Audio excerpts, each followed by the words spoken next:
રામ રામ, જય જવાન જય કિસાન.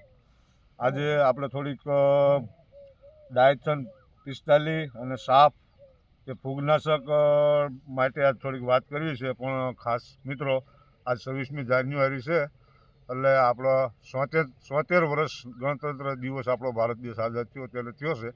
તેના સૌને શુભકામનાઓ સાથે હું તમને આજે આ સાપ વિશે જણાવું. 65-70 દિવસનું જીરું થાય એટલે મિત્રો આનો અવશ્ય છંટકાવ કરજો. પર પંપમાં 50 ml નાખીને. આમાં ઝેર છે કાર્બેન્ડાઝિમ 12% અને મેન્કોજેબ છે 63% WP. પર પંપમાં 50 ml નાખી અને આનો અવશ્ય છંટકાવ કરજો મિત્રો. હવે જીરું વરિયાળીની અવસ્થાએ ફૂલ બેસી ગયું છે. તે દોડવામાં અહીંયા કાળી શરમી અટકાવશે અને ઝાકળ સામે રક્ષણ પૂરેપૂરું આપશે. અને આપણી પાસે બીજું છે ધાનુકા કંપનીનું ડાયથન 45 જે આપણે કહેતા હતા તે મિત્રો. આનો પણ અવશ્ય છંટકાવ કરજો.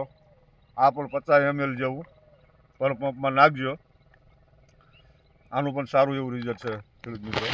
ધાનુકા કંપનીનું છે ડાયથન. આનો અવશ્ય છંટકાવ કરજો. 65-70 દિવસનું જીરું થાય એટલે કે ખાસ યાદીમાં લેજો. અને આ ત્રીજું છે સ્પ્રિટ. આ ત્રણમાંથી કોઈ પણ એક દવાનો ઉપયોગ તમે કરજો મિત્રો.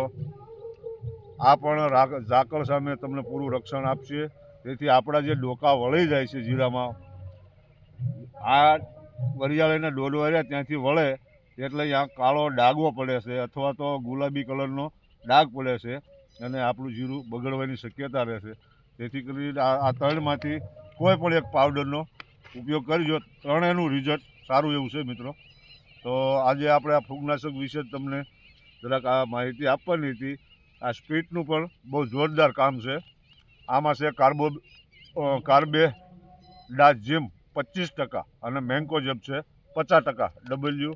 આ પણ 50 ml નાખીને તમારે મિત્રો છંટકાવ કરવાનો છે, જેથી આપણે ઝાકળ સામે પૂરેપૂરું રક્ષણ મળી રહે. અને ખાસ મિત્રો, ગેલેલિયો કોઈ મિત્રોએ સાંટો ન હોય તો અવશ્ય રાઉન્ડ હવે આપી દેજો. અમે એકવાર આપી દીધો છે અને હજુ પણ એક છંટકાવ કરવાના છીએ. અને સાથે આ ત્રણમાંથી 3 પાવડર ફોર્મ છે, આમાંથી કોઈ પણ એક પાવડર અમે હવે ગેલેલિયા સાથે આપવાના છીએ ખેડૂત મિત્રો. તો આપ જોઈ શકો છો સ્પ્રિટ ધાનુકાનું છે, આ ડાયથન 45 અને UPLનું આ છે સાપ અને આ સ્પ્રિટ. કોઈ પણ ત્રણમાંથી એકની પસંદગી કરી અને અવશ્ય મિત્રો હવે છંટકાવ કરી દેજો. કારણ કે વરિયાળી ફૂલ એવી બેસી ગઈ છે. હું તમને જીરું અને વરિયાળી બતાવવાનો પ્રયત્ન કરીશ મિત્રો. તો આપ જોઈ શકો છો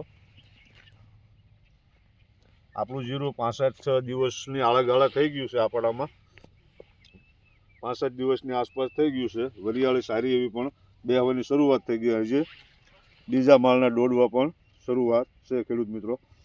તો આપ જોઈ શકો છો આ સારી એવી હાઇટ છે જીરાની અને વરિયાળી પણ એકદમ ગુણવત્તાવાળી દેખાય છે. એટલે ખાસ કરી અને ગેલેલિયો પણ છાંટજો. અને આ પાવડર ફોર્મ સાફ અથવા સ્પ્રિટ અથવા ધાનુકાનું ડાયથન, આ ત્રણમાંથી કોઈ પણ એક સાથે અવશ્ય આપજો. આજે આટલું જણાવવાનું ખેડૂત મિત્રો. આવજો. નમસ્કાર. રામ રામ.